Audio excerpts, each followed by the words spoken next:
Welcome to Star Trek Discovery. Greetings. A sometimes funny, sometimes smart podcast covering everything and all things new and old, classic, vintage, time dilation Trek. Our faithful captain, Myrriah Gossett, is on an away mission. So you're stuck with me and that guy, Paul. So it's Clyde Haynes. I'm Clyde Haynes with you, trying to man the ship while the captain is away. And with me is Paul from the future in the 3100s or whatever. Like, it's weird because like there's a shadow hitting my glasses and I go like, oh, am I having a stroke or is it just a shadow? And I think I'm going to say shadow. But if I stroke out everyone, like, please remember me. it's good to know.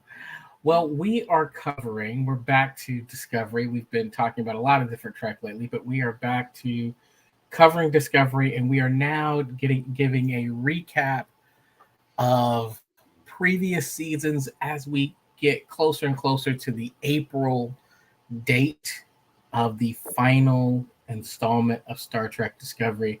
Tonight, we're going to be covering Season 2, Episodes 1 through 6. How about we do Season 3, Episodes 1 through 6? What did I say? Season 2. Yeah, so I definitely meant Season 3. Yeah. We're off to a great start. Which is weird for me to even talk about Season 2 because it's a temporal so flux. excited. We really jumped 900 years ahead. We're in the future, Clyde, and so there's a phase variance. Future Clyde is going to be a struggle for you guys tonight. I'm sorry. Like, you're used to past Clyde, vintage Clyde. I don't know what you're going to get with future Clyde, so we'll see how that goes. But I'm excited. Paul, you're excited? Excited? Sure. Yeah, excited's a word. Like, as much as one can be, like, being thrown in the future as such. All right, Paul, can you remind our listeners about some things? Sure. And since I am that person, I will do that right now. Like, I guess I should remind everyone to subscribe to our podcast at Apple, Spotify, or YouTube. All links are at StarTrekPod.co. And if you like, love, hate, or whatever our content and you wish to support us on Patreon, consider doing so for just $2 an episode at patreon.com/StarTrekPod. And in a moment, we're going to talk about kind of your thoughts, your recaps, your initial comments about the show. And so if you want to participate, just type capital P, capital O, capital D, capital Pod in the chat if you're watching us live on YouTube. And we'll take a look at your comment or your question. We'll try and answer it live. We're excited about that. So for those who are listening, there might be a bit of a staticky aspect. We apologize for that. Like, once again, we're trying to adjust our technology to the future, and we are having difficulties right now, but it will be back to our normal quality next week for sure. It's kind of like if you're watching Discovery and you're like, man, what is the ship like when you leave, Nielsen in charge? This is it. Like, you want Saru in that seat. And when Saru's hanging out on the planet, this is what you get. Yeah, everyone should blame Myrriah. Not to call myself. Yes, it's always Mariah's fault. She abandoned us. Okay, I'm sorry. She abandoned us. Like, we're here on our own. I feel like Burnham on that planet all by herself, not knowing where they are. That's me. Except Clyde. Clyde's my book. I was gonna say, what am I? Am I your book? Oh, there you go. Touch. All right. You book me. All right. Well, let's jump into it. Fast Freak. All right, little fast break. So, I was wondering, Paul, I was kind of curious. I was like, what does Myrriah think about kind of the first half of season 3? And if I could channel my inner Myrriah, I think it would go something little like this. I'm so sad to miss the podcast tonight, but I'm sure you're going to have a great time with Paul and Clyde. My fast break is, I love season 3. It's a great roller coaster. Those first 2 episodes are probably some of my favorite in the series. I love the mercantile in that first episode with Burnham, the introduction of Book. We also get Adira. We get to go to the Trill homeworld and see so much more interesting pieces of their culture. Yeah, I'm having a great time rewatching this season in particular so far. I'm just so excited to be rewatching these pieces in preparation for the final season. I miss you all so much. I hope you have a great time tonight. I'm unfortunately stuck in the Denver airport, but I know you guys will have a great time, and I will see you all next week. Bye-bye. So, Paul, So me, Myrriah she threw out a bunch of things. You want to agree, disagree with her? What were your fast breaks? I actually love the fact that this season is unencumbered by Star Trek lore.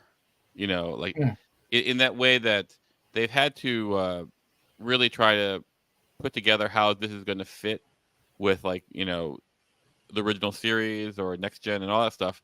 Like, and be a prequel. Like with this going into the future, they got to play a little more, and I think you could see the relaxedness of it in everyone. Everyone seems to be able to find their place in a way that perhaps they were restricted a little bit in the first 2 seasons, I think.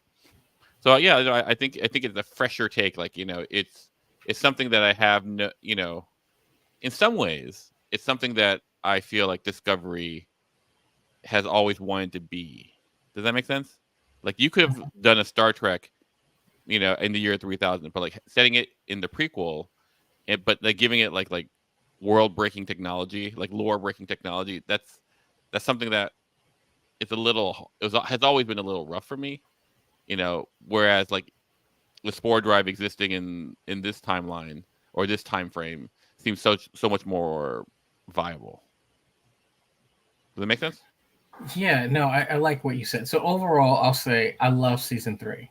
Like, as I started kind of watching it, it just kind of felt back, and I was like, man, this might be my favorite season for a number of reasons. And I think one of the big ones is kind of what you said, right? It in one vein, it felt like rather than try and put on your big brother's like suit jacket, right? Sure. And like wear it around and like, oh well, it's mine now, but it never really was yours. Like it was never really tailored for you. Like the chair singing right now, but it's okay, Clyde. You can grow into it. Right. But this season feels like, oh no, now they have it. Now it's you got it tailored and altered just to fit you, and whoever it was before doesn't matter because now it's really yours. That's what the season felt like to me, and I think you're right. I think, you know, the idea, the premise when it was pitched of having this Star Trek prequel, like, was really, really exciting. It was like, oh man, I want to check that out. Like, that's going to be cool. But it always was bumping up against like Kirk. And well, we know the Enterprise is coming. And so it never felt like it was its own thing. And to your point, like the ship looks cooler, like the technology is cooler, like it just feels different. Now it's like, you know, 1,000 years in the future, it can be whatever it wants to be. And that is amazing. And it does feel lighter. It does feel like the stories are now captivating. There's nothing's holding it back. And I felt like you felt that from like page 1, from scene 1. It just was like, this is different. And for me, it felt like, no, this feels finally like Trek. Like it's new Trek. And I loved it. Like, so not only did I love the introduction of new characters like Book, like I realized Book is amazing, but I also just liked the way the story was. I like a lighter, freer Burnham. You know, we'll get into some of this, but like on the rewatch, my thoughts about Vance are a little bit different too. Like it's fascinating. I can't wait to jump into this, but sure. No. But yeah. So let's talk about we'll kind of walk through these 6 episodes. Talk to me about what you thought about the first episode, right? And the first episode was The Hope is for you. The Hope is you. The Hope is for you. Part 1. Hope is you. Part 1. Let's see. This is Burnham jumps jumps to the future, like, does all the cleanup work, and now she's on her this planet alone, trying to figure out, like, she succeeded, life isn't destroyed, so good, go team. But then she finds out that, like, the Federation and the like are kind of like decimated because of the burn. And we start this mystery of what's the burn, what caused the burn, blah blah blah blah. And then she's kind of like torn between finding her. She's not torn. She needs to find her crew, and she needs to figure out what the Federation is now, like, if anything. And I think, like, it was a good intro. I feel like, there wasn't a lot of spaceship shooty, so it was a lot of just walking into the market. And the fact that Myrriah likes the market walk, I'm not much of a shopper, so, like, it's not like it's like Orion Marrakesh, but it's fine. I did like the point where, like, Burnham gets high. That's funny. That was funny. And yeah, like, I think in this episode, what I really liked is, because I'm a lore head. Is that a word? I don't know if that's a word. I made up a word, lore head. Like, sure. I love the fact that it was the Andorians and Orions that broke away. Like, they became, like, because Andorians is one of the founding members of the Federation, and the fact that they wind up being, like, a syndicate, like, basically, they line up partners with, yeah, in a crime syndicate. I think what that shows is, like, 900 years is a long time.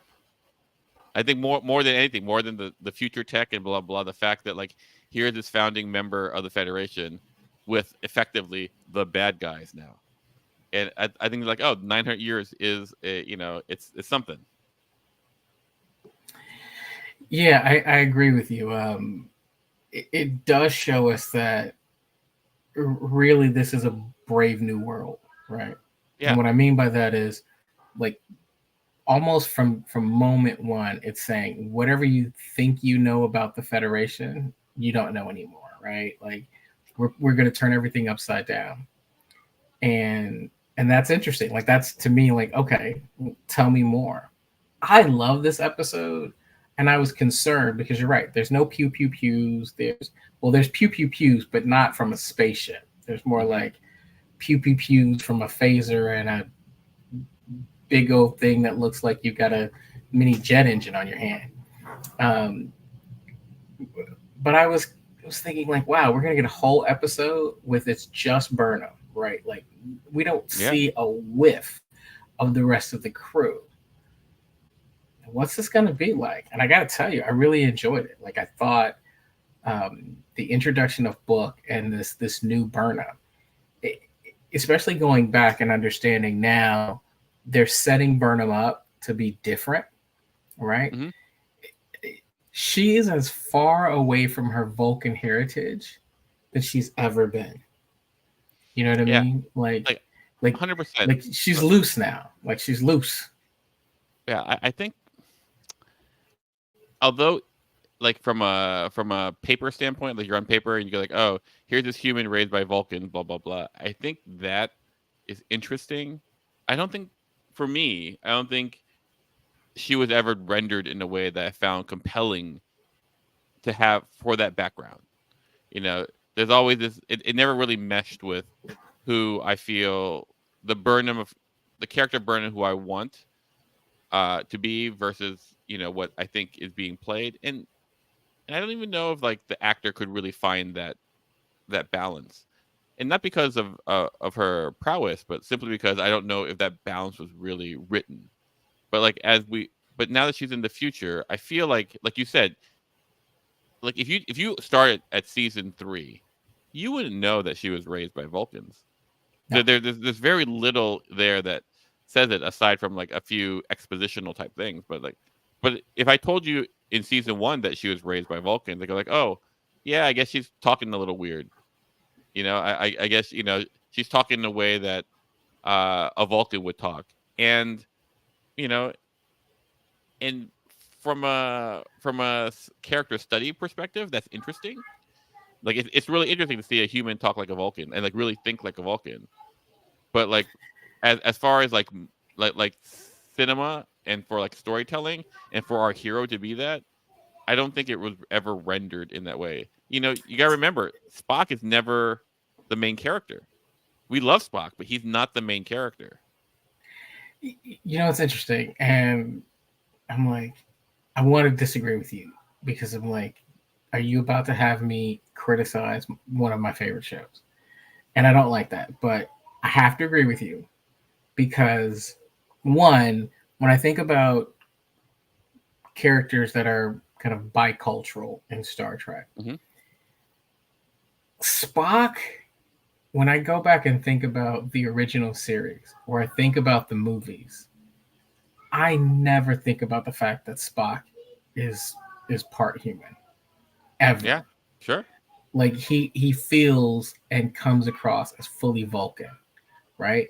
The difference between a Spock and a Tuvok to me is I don't know that I could tell you what it was, right? Sure. Yeah. Spock comes around as truly Vulcan. And when I think of someone like Deanna Troi, her, you know, the fact that she's only part Beta Z speaks to a limitation in her ability, right? Yeah. Like she can empathize, but she can't read your thoughts, right? So, like I think when we've seen this before, it's shown up and been very tangible. The thing about it is, Burnham's not part human, part Vulcan. She was just raised by Vulcans, and it just never. And I don't know if it was the way she was written or what, but it's almost like if you don't remind me, I will absolutely forget. And that she comes across as human, but then it did feel like they were constantly reminding us, right? Like it was a storyline that kept coming up. And I think about it kind of going forward. I don't know that starting in season 3, I don't know that it ever comes up again. Yeah, I mean, there's a very minor thing in episode 7. It's not minor. It's the whole episode where they go to Navir, which is New Vulcan, basically, and Yes. and they invoke the name of Spock a lot in that episode.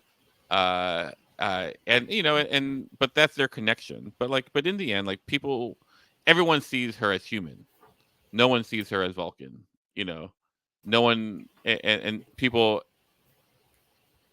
like interact with her as human, and it's fine. You know, it's totally fine. Like you know, uh, I think like in season 3 they decided to streamline.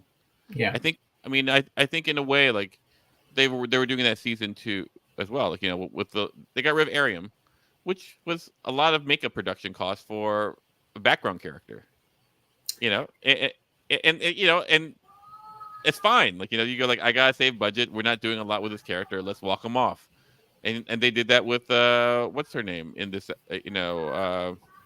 Nan. That's right. And you go like, oh, you know, we don't have space for her in our narrative, and you know, and her makeup costs too much, as little as it is.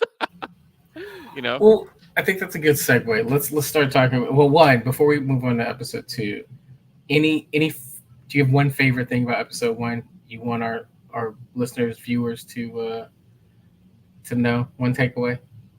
You know, I think what I really, you know, what I really like, I should say it in the best way. No, I mean, like, like, I don't know where they shot it. Like, it looks like maybe, is it Iceland or something? Because it looks like crazy. And it's beautiful. Like, you know, it has all these, like, different locations, like, you know, because they teleport from, you know, to a bunch of locations, and it all looks kind of crazy, like this. So I think it's a beautiful episode.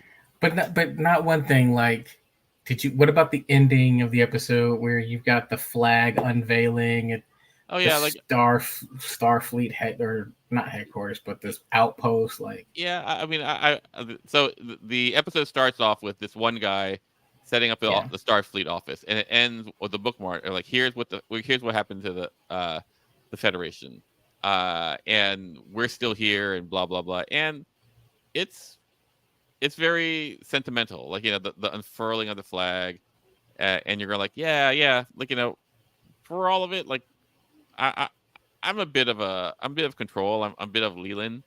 So like I don't know if my heartstrings necessarily work that way, but I respect the programming. I wanted to Uh-huh. like. I kind of thought, to be, if I'm being completely honest, I thought that scene was a little bit long. Hmm. Um, and I was like I wanted to get it, and it made sense to me. Like I was like, oh, we're really selling this. I'm all into Starfleet, and it's meaningful, and I'm upholding the character, and that's fantastic. But I was like, okay, like I wanted to go. I want to have a little awe moment, and I was like, that's cool. Overall, I think for me, my favorite part of this episode was just Book, right? Hmm. Like it was a little campy, it was silly, like you talk about um like Burnham getting high on the truth serum, right? Like it was funny, right? Her getting eaten by the space worm, or and then spit out. Like this was a fun episode, and I thought, what a way to take a couple risks but deliver on kind of the first episode of the season. So Yeah. No. all right, so you started talking about Arium, kind of the transition from Arium to Nielsen, and kind of different things. So let's move on to episode 2. So two. What was your thought about episode 2? So in episode 2, Discovery comes through. This is Far From Home. So Discovery comes through the wormhole. There, I mean, poor, it was like Kara dang near broke the ship. Hmm. But they make it. You've got ice parasites. You've got like psycho space western. Like there's a lot going on here. What did you think of episode 2? I thought it's one of my favorite episodes of the first 6 of this of the first 6, and partly because I really enjoyed Tilly's and Saru and Giorgio in the saloon. Okay. Like I feel like if this is Tilly's and Giorgio's season. Like it's for me. Like I'm like every time Giorgio is on screen, I'm like going, she's so fun to watch. And every time I see Tilly, I go like, you go, girl. Saru is coming to his own, and that's great. But and and Burnham is always like spending half the season going like, am I good enough, or should I be here, or some internal turmoil, which is fine, but but it's hard for me to cheer for. I can empathize for, but it's hard for me to cheer for. Like Detmer, like is like with her, like I flew off my console trauma, and I'm going like, okay, I get it. You have PTSD, and you're not talking to anyone about it. Like there's only so much you can show me before I go like, dude, talk to someone. Like I at some point you're being irresponsible now, So in that way, Giorgio gets to stay Giorgio for most of it, and she gets to change a little bit too.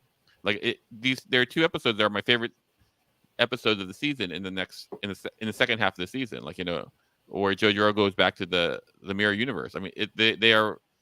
It's not just my favorite episodes of the season. It's like they're 2 of my favorite episodes of all Trek. So Giorgio really gets her thing, and for all of it, like I don't know, like later on this season, Tilly gets to become number 1, and I'm going like, dude, she's a cadet. There have been a lot of people waiting in line. I don't care how smart you are. I'm probably not going to take orders from a 20-year-old if who can barely like string a sentence together. I'm just saying. I'm just saying, like it's probably going to be a weird thing to have someone who could barely put a sentence together, at times under stress. And go like, okay, we're getting under fire. What do we do? Now, if it was Killy, all the way. I mean, this is a Tilly specific thing. If it was Tilly, like I'm in line 100%. Look, I love this episode. Yeah, it's a good episode. It's totally fun. Well, and I think when you want to see an ensemble, there's a lot about this episode that works, right? And so, you know, as Pim Griffey in the chat says, Jet Reno was amazing in this episode. Yeah, all sitting down too. All sitting down. I think one thing that I was left with a couple things when I was rewatching this episode. I'll say I am starting to appreciate Saru more on the rewatch than I ever did at the first run, because I think the first time through, I just kept thinking, like, can we get to Burnham being captain? Like, I'm over this holding her back. Like, it felt like when the series was pitched, we were expecting her to be captain. And here we are in season 3, and you're still holding it from us. Like, I felt like at the time, I was just like angry about it. I was kind of like, no. But I think kind of going back and rewatching it in this episode in particular, I was just starting to think, by this point, I'm like, no, Saru has to be a certain way. And that really does free up Burnham to be Burnham. Mm-hmm. But it also made me look back and go, what if we rewound all the way to the beginning and said, you know what? We're not going to do the head fake. We give you Giorgio as captain and then kill her in the first episode. What if Giorgio was captain, like the original Prime Universe Giorgio was captain for this series? Sure. Like, that's what I thought for a while. That could have been, I'm just thinking about, like, if they had played it straight. Yeah. That could have been an amazing show. Yeah, I that's what I thought the show was going to be, because I didn't know who, like, I didn't know who else to really look at. Like, Michelle Yeoh was the big, the big actor. So I go like, oh well, this would be interesting. Asian captain. That's what I thought. Yeah. I mean, here's the thing. I'm just like you. I walk away and I go, Michelle Yeoh, every time she steps on screen, is the best actor on screen. Like, she's amazing. Like, she's just, what she does is phenomenal. So I think she could have carried this show as a straight up Star Trek captain in the line of all the others. Like, I think that could have been amazing. But it wouldn't have been as, like, she's more fun as Giorgio. Yeah. Right? Like, I also feel that, like, Discovery needed to be what it needed to be. Okay. I think in a way, like, if we played a straight Giorgio, it would be more in the tradition of like Next Gen or TOS. And I think for all of it, like, Star Trek needed a new audience. Yeah. I think, like, just because it would have been great for me doesn't mean it would be great for the longevity of Trek. And so I like, like, this Trek for me is like Strange, Brave New Worlds right now. That's the Trek for me. Like, and Lower Decks. Those are the two that like it's not the nostalgia bait that Picard is. It's not, it's Brave New Worlds and, Strange New World. Strange New World. Brave New World. Good book. Yeah, and Lower Decks. But I feel like there are people who really go like, I started Star Trek with Discovery, and I feel like Discovery is my Trek. And there's, if they only like Discovery, like, there's nothing other than Discovery except for Discovery. Does that make sense? Yeah, it does. I mean, I look at this and go, without the path that Discovery took, we don't get Strange New World. And Anson Mount as Pike, it's just that show is a great show. Yeah.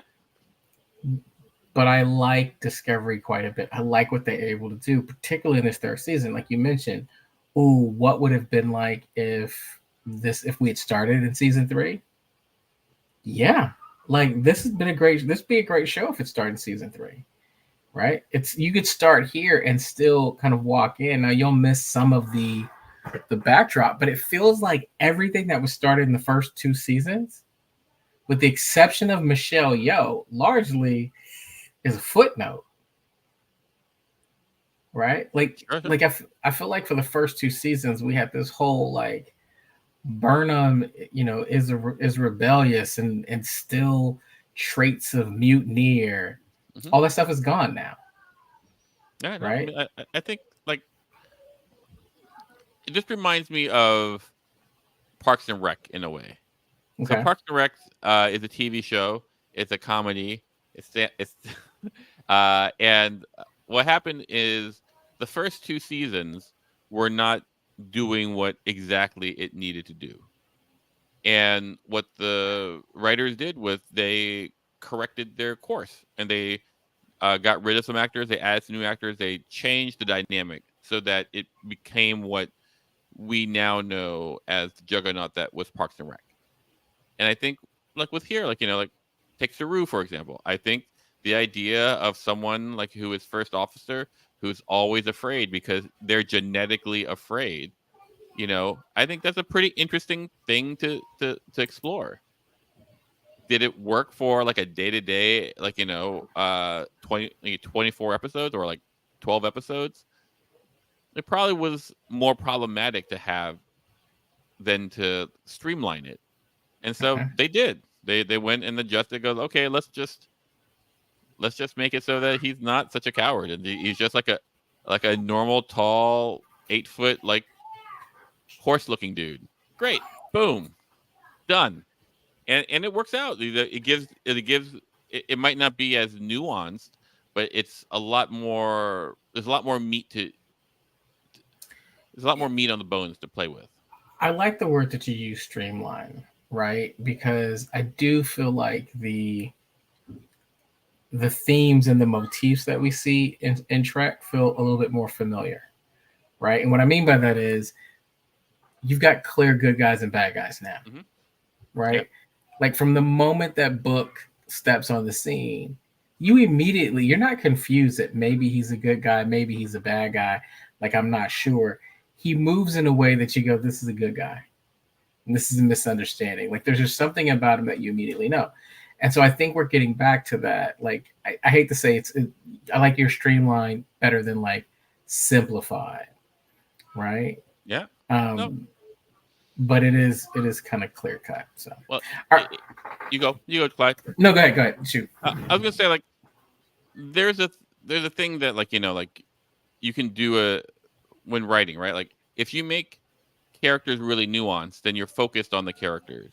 But if you make characters archetypical, you can focus on the story. And TV shows have to do both, and it's finding that balance that becomes interesting. Like like when you can get that balance, that's when a show will sing. And I feel like in here they've at least season 3 they got that to be the right balance. Anyway, I agree. Yeah, no, I enjoyed this. I like this. So episode 3. So in episode 3, we've now Burnham is fully kind of connected. she's back. She's back. She's with the Discovery. She's got Book tagging along a little bit. It makes me laugh a little bit. One of my favorite parts is when she's talked about Book, right? Mm-hmm. He shows up on the bridge, and I love it because it's like, what is it? Owo looks at Detmer, and Detmer just kind of raises her eyebrow like, you ain't slick. I see you. Like I thought it was funny. Like it's this familiar kind of like, ooh, she's been hanging up with him for a year. Okay. Mm-hmm. So, but it was it really also helped us understand that like a year is a long time. Like it's hard. I think sometimes it's hard because for us, we got her on her first day in the future. And then we get this fast forward a whole year. But yeah, I don't know that you feel it. Well, but like the second time I did because you saw the hair grow. You had the I thought yeah, so I think that's pretty hilarious. Like, but yes, I didn't catch it the first time. There are a lot of things I didn't catch the first time actually. Like it's very dense in order to keep it going. Anyway, sorry, Glad. Sorry to interrupt. No. I'm with you. I think what was interesting to me is in the way she portrays a new Burnham. Mm-hmm. We get to see that a lot has happened in that year, right? There's some subtle things they do, right? Like from time to time, Book and Burnham refer to like these memories that they have, this history that they have. Mm-hmm. And it's cute. Like, you remember that time, or, oh, we should try this. Like, that's all cute. But it's really in the portrayal of Burnham that you feel like, okay, time has really passed. Yeah. I mean, she Right? did a good job, like, with showing that she she's seen stuff, man. She's seen stuff. And I think she's done a very good job with that. Yeah. What did you think about the whole like return to Earth? Like, this is where I like it's totally fitting that Earth would go we're good, shields, like for whatever reason, in Babylon 5 and a lot of sci-fi, where Earth is a part of this big thing. Like, a lot of sci-fi has Earth going like, nah, we're good, and just go like and be isolationists. Probably because in a way, like, that is how, because I watch American shows and I feel like American shows tend to have always been like, America's been fairly isolationist by just geography. There are two oceans between us, and the only two countries that are really next to us, either is Canada, which has like the population of California, or Mexico, which is mostly desert. So we're kind of always safe. And so in that way, we always want that sense of safety. And so like it doesn't strike me as weird that like all of a sudden like some calamity happens and like we shut our doors and go like, we gotta take care of our own. So like, and so I watch that and I go like, yeah, Earth being Earth. Yeah, it was, I'll be honest, it was a surprise to me. Like, I had to come to terms with the fact that this is Earth, right? Like, and I was just on a podcast with Mike Moody Garcia where we were talking about First Contact, right? And so I'm looking at and reviewing the first time that Earth goes into space and they meet the Vulcans, and it's this whole dynamic of like, this is Earth, like this is what we do, right? The Federation's headquarters, Starfleet's headquarters, is literally on Earth. Like, this is supposed to be everything, and yeah, it's still like you look up and they're like, nope. And it's not just a, hey, our doors are closed, go away. It's much more of a, two guns out, like, get off my porch. Yeah. Like, take another step and I'm gonna start firing before I ask you what your name is. Like, it's like, I was shocked by that, and it was just kind of like very standoffish, very aggressive, like not just isolationist, but like, like doomsday prepper kind of like. Well, I mean, this is what happens. Like, I always feel that people, like, they did the experiment where you take someone who's really liberal and then you put them under a lot of stress and they become more conservative, or at the very least more protective of what they have. And that's literally in your DNA. You're designed to like be protective when there's scarcity, because if you don't, you die. It's a good thing to have. It's not a bad thing to have. It's not helpful if there's ample stuff, right? And we like to look at the future, like in this, where in Star Trek particularly, where there's ample stuff. Mm-hmm. Like the Federation we know gets to be the Federation because it's rich as all get out. Like, oh, you need gold? Let me print you out some gold. Let me, I got ships, I got people, I got supplies. Like you're it's struggling, I can come help you. like With the Federation. the Federation got privilege. Yes. And with that, like you get to be noble. You get to be all these things. You get to be generous. You get to look down on people who, but when all those like, is this in Deep Space Nine? Like it's one of my favorite lines, and it comes like it's weird in Deep Space Nine. Like my favorite characters are the Ferengis for some reason. I don't really love the Ferengis, but and Quark goes like, so what happened is they're at the Dominion War. This is the siege of AR, whatever. Anyway, they're at the Dominion War, and Quark and Nog are on the front line, and Nog is like really enamored with all these heroes of the Federation fighting against the Dominion and this trench warfare kind of thing. And then Quark goes, dude, like look around. This is not the Federation that you know.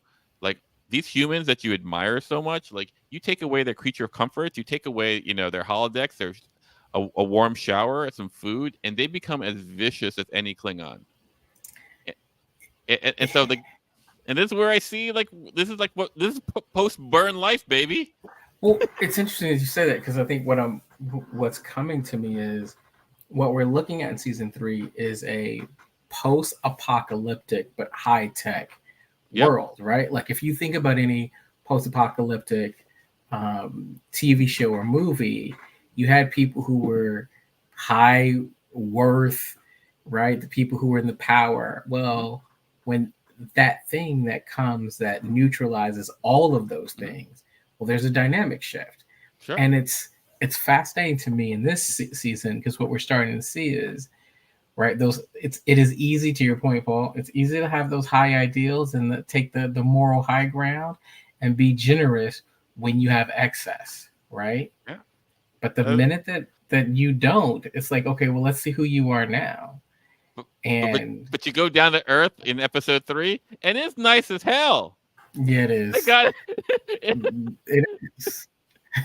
Because they're like, you can't have mine, right? That's right. Like I'm going like, oh well, I mean, that Earth looks pretty good. It looks better than what I got now. No, that's a good point. Chupi had a comment that I thought was really great.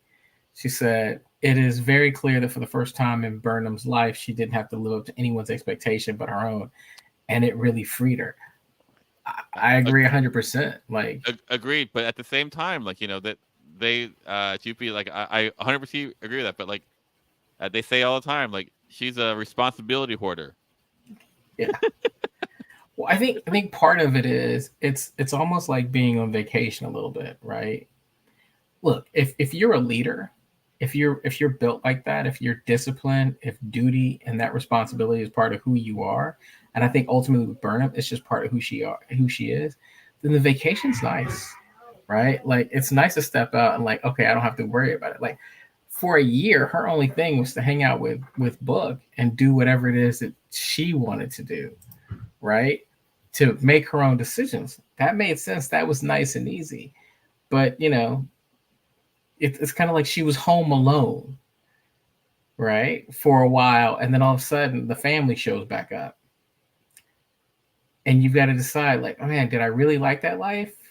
It was great.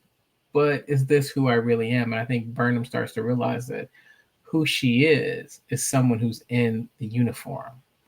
And I think that kind of takes us into episode 4 a little bit. So in episode 4, we get to meet Admiral Vance. Episode, don't we go to Trill first? Do we go to Trill first? Okay, yeah. Maybe we go to Trill first. Okay, so we go to Trill. Yeah. What do you think of Trill? What did you think of this episode? Like, Trills have never been my favorite species. They're like, I'm gonna tell you right now, if I had like a 900-year-old symbiote, in me, I'd be pretty confident, but I'd also be a dick. I'm just saying, like, because I would know so much. I'd be so confident. Imagine like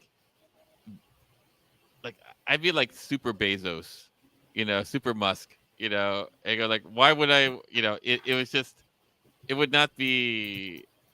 I'm not a good person, everyone. No, listen. I think you're being real though, right? Like, and the reality is, like, if you are a 900-year-old person, you've seen a lot, right? And here's the amazing thing to me about trolls most of the time is that they do a remarkable job of not talking down to everybody else like they're children, And that's the right? thing. Like for me, I go, like, I don't know if I buy it. That's the thing. Like, there's only one trill that really did that, and that was like when like Jadzia got her symbiote kidnapped in like season 1, and it went to like this other guy, and he was like a nice. He wasn't nice. He's very, what you call it. He was very mercenary, trying to steal the trill, the symbiote, and then when he gets put into him, he becomes like an absolute dick. Like, I'm something Dax now, and you're like going, yeah, that's how you'd be. Like, uh anyway, that's neither here nor there. It feels very DS9. It feels very, like back to the bug puddles. Yep, there we go. Karen says, "Forget Me Not did a good job of following up what was revealed in DS9, that a lot more Trill could be hosts than they admitted." Yeah, yeah. And so, it's fun. I'm gonna be honest. I thought this was an okay episode, right? I didn't think it was a bad episode by any means. I thought it was some nice touch points, but coming off of the first 3, I wanted more of that. Mm-hmm. Like, to me, the action in this episode was a bit of a slowdown. And so I was really like, oh, okay. All right. Like, there you go. It's okay. They all can't be winners. So then we move into episode 5, right? So now Adira knows exactly who they are. I'm going to use their pronouns even before they start using their pronouns, but Adira knows exactly who they are, and knows their past as, what was the name? Gray. No, not Gray. Tall. And the 6 previous hosts that they've had, and then they show up and they're coming home to the Federation. And if I remember correctly, it was a wonderful reunion, and it was like singing songs, and everybody was so happy to see them. That's what happened, right? Like, it was just kumbaya and break out the cookies when they made it to Starfleet. That's what happened, right? I would say that, like, that's not what happened. But like, I'm gonna tell you right now, if you disappeared for like 5 years and like you sank at sea, or whatever, and then you came back 5 years later and go, hey Paul, it's been a while, like, like, let's go do the podcast. I go like, who are you? I'm Clyde. And I go like, there's Clyde died. It goes, no, but like, that was a cover up. I go, really? I mean, you're doing your due diligence, right? Well, I think it's an extension of what we were just talking about in terms of this post-apocalyptic, like, everything changed. The first time around, I remember the discussion on this podcast was all about, like, Vance is sus. Like, that was the refrain constantly throughout the entire 3rd season. It was just like, yo, we were looking at Vance and we're thinking, this dude is just another in a long line of bad morals, right? Like, that's what it was. Name 5 bad morals. I can't. Yes, because it's a narrative that you perpetrate. You and your kind. Please. It's PP, pre-Paul on the podcast. No. PPP. No, everybody knows they're bad morals. But I think what I now see is this different perspective. I'm looking at Vance and going, it's a new world, right? Like, this is a world where you have to cover up and hide where your location is, or you have a planetary shield. Like, there are people who are constantly coming for you, and he's looking and trying to figure out, like, are you for or against us? Like, are you going to help us, or are you just a headache, right? Like, you show up in this 1,000-year-old ship, and I'm I'm gonna just tell you right supposed to now, take your word for it. if someone pulled up in a 1,000-year-old raft, because I don't know what they had 1,000 years ago, and it could like teleport anywhere in the world, that'd be rocking. I mean, fair enough. So I see Vance in a different light, but Huh. it was kind of cool to see the new, the new ships and the new tech and things like that. So I dug it, but Voyager but I was J, like you have a hard time. I don't want to speak at you, but like I don't want to tell you your life, but you have a hard time when like there are characters that challenge the protagonist. Like you had a hard time with Shaw, and I was going the you're whole right. time. I was going. Shaw is the man. He's the only. He sacrificed his life for the crew. He's doing his job, and all you did was like, man, you're not giving my guys privilege that they deserve. I'm going like, Clyde, be better. Listen, I'm loyal to my people. Yeah, no, I Uh, see it. I see it. I, and you're right. Like Vance and Shaw are cut from a similar cloth. That they come in and they have a very different perspective than your traditional hero arc, right? They are. It's interesting. Like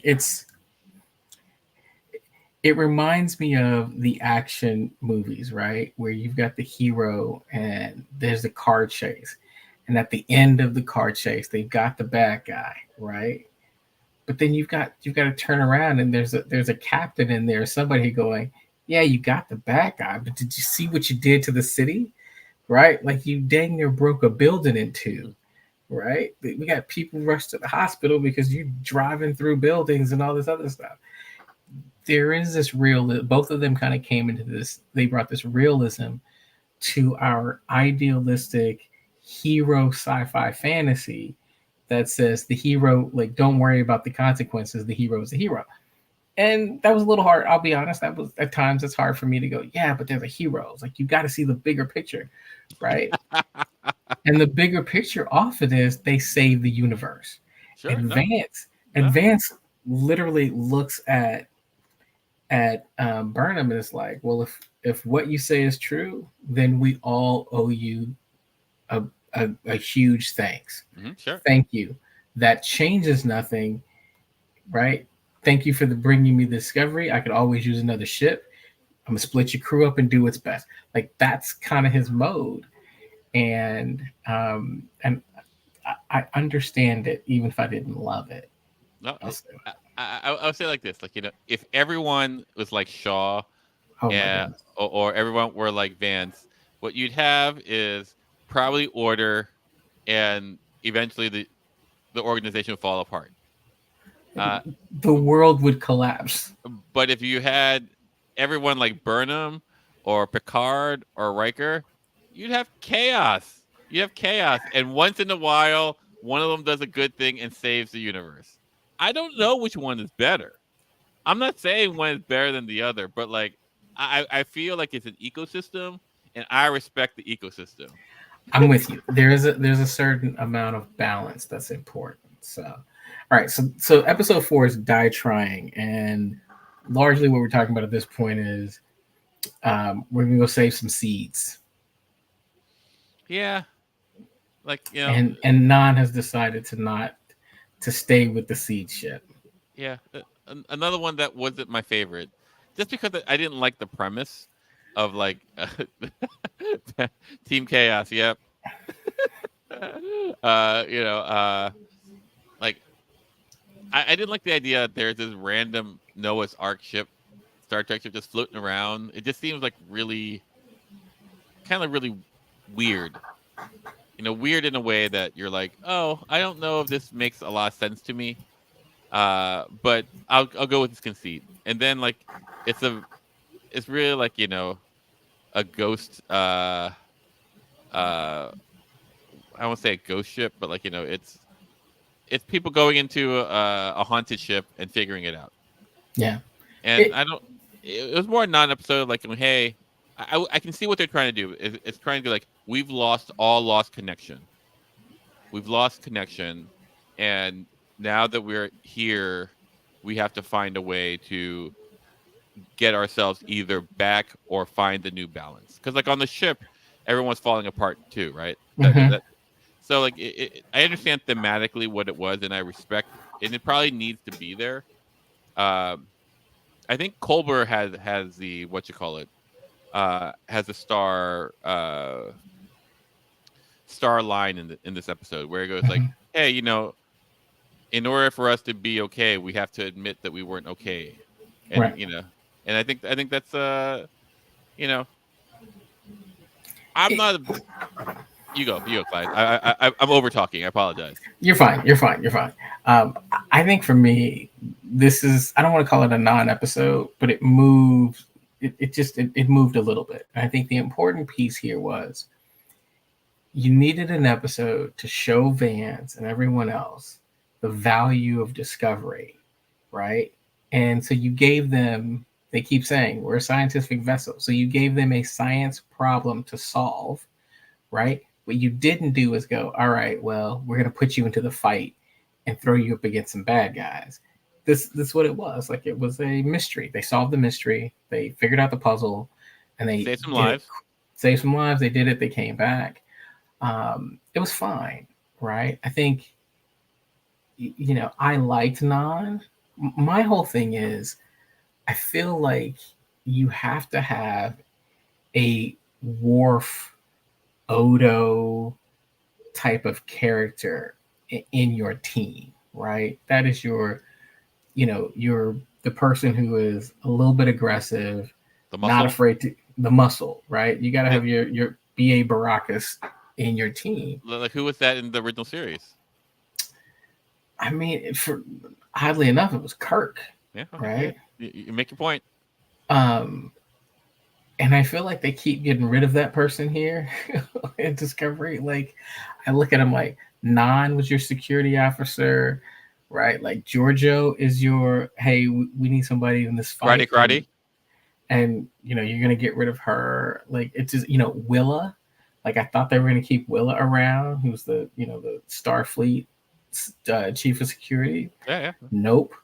So it's just, I'm looking going, but I like that person, because when you get into a battle, you need to have that person. And while Burnham can fight for sure, and Burnham can be a hothead, it's not enough, right? Like, Worf was always like, his finger was always like right on that knife, like, I'm like, it's taking everything in me not to slit your throat, right? Like, that's Worf. All I know is what you're describing. You're revealing a lot about yourself, Clyde. You're like, just so you know, if I have my choice, I'm going to choose violence. No, it's I'm not sorry. that I'm a Space violence. I want the option of space violence. yeah. Well, here's the thing, and Giorgio has this line.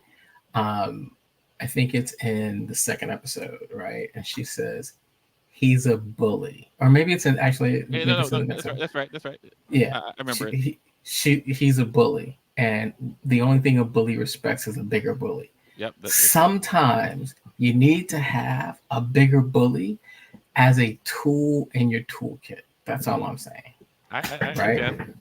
I understand. Only because sometimes especially in this post-apocalyptic world, you have people who aren't going to respond to, like, Saru's always like, nope, diplomacy, we should talk at first. And I'm thinking, in this world, by the time you finish that sentence, everybody's dead. Yeah, no, there you go. I'm a choose violence type person. Like I said, we agree. Like, I'm of the people on the podcast. If you had to pick someone who was a Terran, it's probably going to be me. All right, so we're getting up on that hour mark. All right, so there's Diatribe, and then finally we've got our episode 6, which is Scavengers. Now, okay, so first of all, the glow up for Discovery, love it. Like, it opens with that. I love it. The glow up, I was like, well done. This episode is actually infamous in my household. Because, like, quickly, basically, like, a book has the clues to the burn. Burnham has to go, save Book. She and Georgiou succeed. Blah blah blah. That's the thing. That's the episode. Great, it's fun. Blah blah blah. So one of the things that was very interesting in this episode was my wife and we were watching it the first time like live, and we see Book captured, and he enters carrying this heavy metal thing, and with this Bajoran, and the Bajoran's hurt, and blah blah blah. And the most notable thing about this Bajoran is that he's male and he's Asian. Male Asian Bajoran who has lines. And like so he drops the what you call it. For those who don't know, who are on podcast, I am Asian.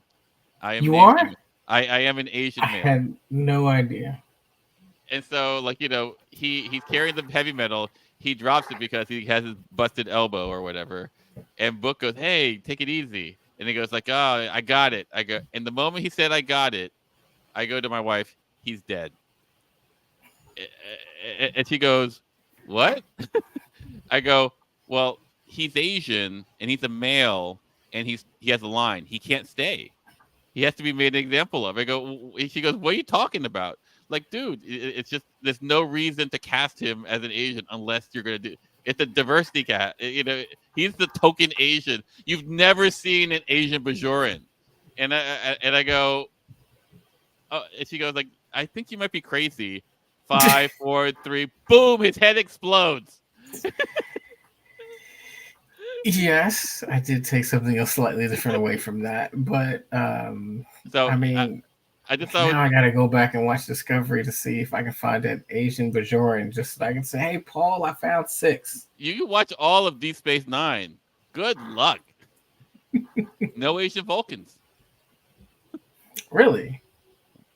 I'm just saying. Okay. Go through all Star Trek. Like, prove me wrong. It's okay. Listen, I believe you. It's just now we're calling into question, Let me rephrase it. Kurtzman and his HR team. Like, who's handling your diversity? No Asian male Vulcans. Like, Okay. or at least East Asian. Anyway, it doesn't matter. Like, Okay. and for me, I'm looking at this. I'm going like, oh, this is progress.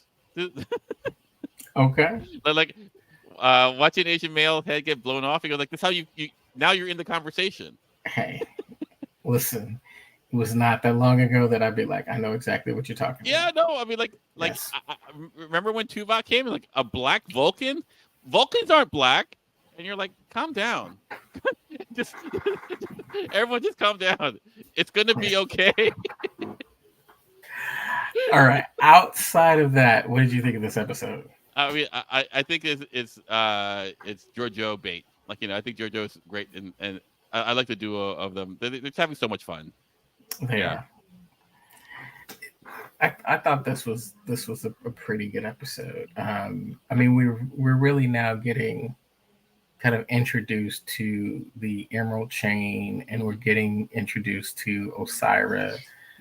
Like, it's we're kind of seeing they're setting this up to go, hey, here's a bad force in the galaxy. So I thought it was interesting. Not my favorite episode, but I thought it was a pretty decent episode. Like, I thought it was fun.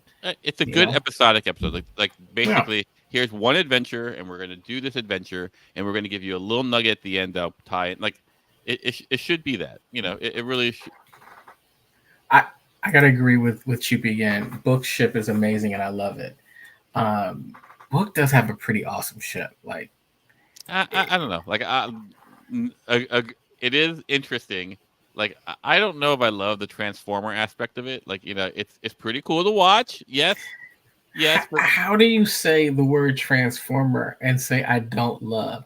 Like, regardless of any of the words you use in that sentence, Transformer, like, to paraphrase Georgiou, you had me at Transformer. Like, that's all you need for it to be great. And Transformers, they tend to be more than meets the eye. But the thing is, like, I look at it, I go like, like, why would you make a ship like that? Why would you make a ship that could go Lego forward at any moment? Like, Lego explode and come back together. it's such a nuanced, such a very like, as an engineer, I don't think you'd ever want to do that. Absolutely, you'd want to do it. Maybe in some very unless Anytime there's an asteroid field, that shit becomes awesome. I will give you that, but like, what space person who has a ship that can do that would continually go into an asteroid field Yeah, at high speed? Who would do that? And it cloaks. Yeah, no, I get and you it. got like a remote control. Listen, I'm like, we're not gonna agree. I love the ships. It reminds me of Martian Manhunter. Like he can read minds and change shapes and turn invisible and he can do all these things. Go, yeah, I guess, but then, like, and to Chupi's point, I see how useful it is. That's what writers can do. They can make anything. You can give me a toothbrush. I could kill a dragon if the writing's right. I don't disagree with that. Listen, we're not gonna agree on this. I love the ship. I thought the ship was great. I think Book Ship was great. I think the new Discovery ship is amazing. Yeah, no, I can see the new Discovery ship. I like the new interface. It looks really cool. It seems very simple. No more heroin injectors. That's great. It's great.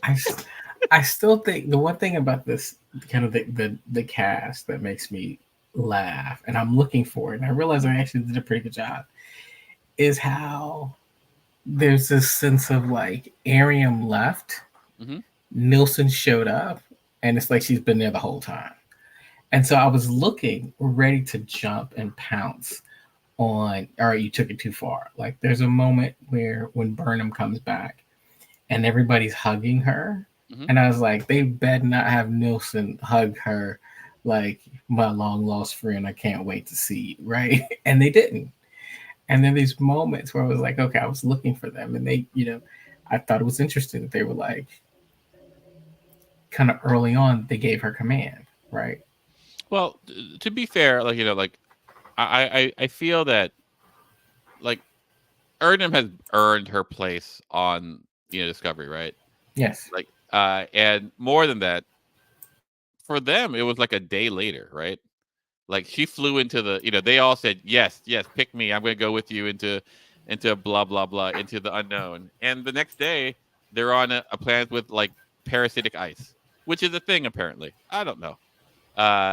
And before, so like they think Burnham's the same Burnham they saw, when she went to the little wormhole, but not. Yeah, I mean, and look, I'm not saying that like the actress who played Ariam is the actress who played Nilsson. And one of the things that I noticed is like when kind of on rewatch, Ariam was a senior officer, so frequently she would be sitting in the chair when Saru and Burnham and everybody else was gone. Like she was in chair. So it made sense. It made sense that Nilsson kind of would get that nod too. But I also like that. I think in the last episode, Burnham they went down to the ship, and she was like, "Bryce, you got the con." Like it moved around a little bit, and it does feel like this is the first season where the bridge crew is getting more to do.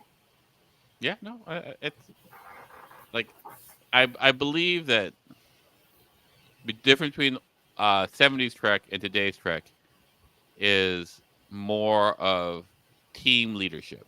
There's still a leader, there's still a person in command, but like the burden of keeping it all together is within the team, not within for all of it. It was a Kirk show, right? Kirk tells you do this, and it works out because you did it because you're Kirk. And same with Picard, and same with Janeway, and same with Cisco, and same with the best captain there ever was, Archer. Oh my goodness, no. I think that you're right though. There's a certain peer leadership. We're a part of a team. We all have to, step up at times. There's that. And my kind of final thought on this episode in particular is just, and Chupi says this is the episode we start to see JoJo has a serious problem. I was a little bothered by this. I thought they did a good job, but my issue was this is where we see the cracks, right? Because I'm loving Giorgio, and I'm going, they've got a different plan. Maybe Michelle Yeoh is booked, but they're not gonna this isn't gonna be a regular. They're not gonna keep her. And I'm going, here we go. Yeah, no, for me, I was surprised we got so much Giorgio. Like, I thought like once Philippa Captain died, I was going, okay, that they did the Drew Barrymore in Scream, Mm-hmm. and then that was it. Okay, way to go. And then she came back as Emperor. Goes, okay, well we have her for a little bit here. And, okay, she's sticking around. Oh look, she's here in season 2. She's just sticking around, and and I'm like, wow, that's pretty great. And so when she leaves in season 3, spoiler, she's gonna leave in the season, everyone. Paul's favorite episode. I feel like that I really got to miss her. And agreed. And truth be told, I'm glad we had Tara and Giorgio over Captain Giorgio. I'm not going to co-sign that. I understand, but here's my point. My point would be, as amazing as a captain that she could have been, you already know what kind of captain she's going to be. She's going to be an exemplary captain of Starfleet. So, in a way, she's not bringing anything new. Whereas bringing the Emperor of the Terran Empire in, as a regular on your crew, that's a new dynamic. And Discovery is about discovery. See what you did there. I'll say this about Giorgio. What I love about Emperor Giorgio is that is the character that Burnham needed to really grow, right? I like that, Clyde. I think in part because until we are challenged with the opposite of our beliefs, it's hard to know what you really believe, right? Sure. That's why I'm here on the podcast. just so you can know what. Yes. Just so you can know what you truly believe, Clyde. But I mean that I think Burnham has been a character that has done what she's supposed to do her whole life, right? Until this moment, I think Giorgio represents this. Why are you doing it that way? Is that do you really believe that's what you should do? And we see that sometimes it gets her into trouble and sometimes it gets everyone else out of trouble, that Burnham is not afraid to kind of color outside the lines. Yeah, I think if you put it that way, like Emperor Giorgio is basically saying, hey, dude, you are more than you are embracing. There's a darkness in you that is a source of strength and value. And the more you ignore that, the more you are diminishing not just yourself, but like the people around you. And she's a constant reminder of that, and that's good. But truth be told, she probably got to the point where Burnham didn't need her anymore. Yeah. She kind of grew up. Yeah. All right, Paul, why don't we wrap up? Myrriah's going to kill us for being on this journey for so long. Yeah. Remember, Myrriah hated this season, like all the seasons. She's never been a fan of Discovery. She's always been a person, like I've always said to her, this is a very important show. And she's always been like, Paul, you don't know jack shit. Listen, she loves the first part of this season. It'll be interesting about the second part. Speaking of which, we're going to do season 3 part 2 next week. February 29th is when we'll record that. So Myrriah should be back. We should have the whole team, hopefully, to do that one. It'll be interesting because I think, Chupi just said in the chat, it's a dense season. To me, it almost feels like there are 3 separate seasons in this one season. So it'll be interesting to see kind of this next part. Yeah. So, Paul, why don't you remind them again where they can subscribe and do that stuff? Oh, well, let me do that. Hey, Remind them, you guys, to subscribe and rate and review on Apple at StarTrekPod.co and Patreon. And I guess follow us on X. Thanks, Karen, for helping us on X. Thank you, Karen. Yeah. I guess so. Yeah, that's it. Anything else you want to say before we sign off? No, not that I know of. I think you did a great job captaining. As much crap as I give you, I would not be here without you. Well, thank you. You're my Burnham. And you're my book. Or my grudge. You can be my grudge too. Oh, did you hear that, guys? Clyde just fat shamed me. Well done, Clyde. Well done. OMG. We'll get to it, but I will say one of the things I'm looking forward to in season 5 is I'm trying to figure out the importance of grudge. Like, sure. I mean, isn't Book in jail? She's a queen. Okay. Isn't Book going to be in jail? Probably. We'll see. Okay, here we go. But where's is it? Wait. Chippy says Star Trek cruise started. Check out our feed for photos. Are you on the cruise, Chippy? Oh wow. Well, we'll check it out. Okay. Okay, everyone. All right. Until live next long time. And prosper or something like that. Yeah. Do that thing. Be good to each other.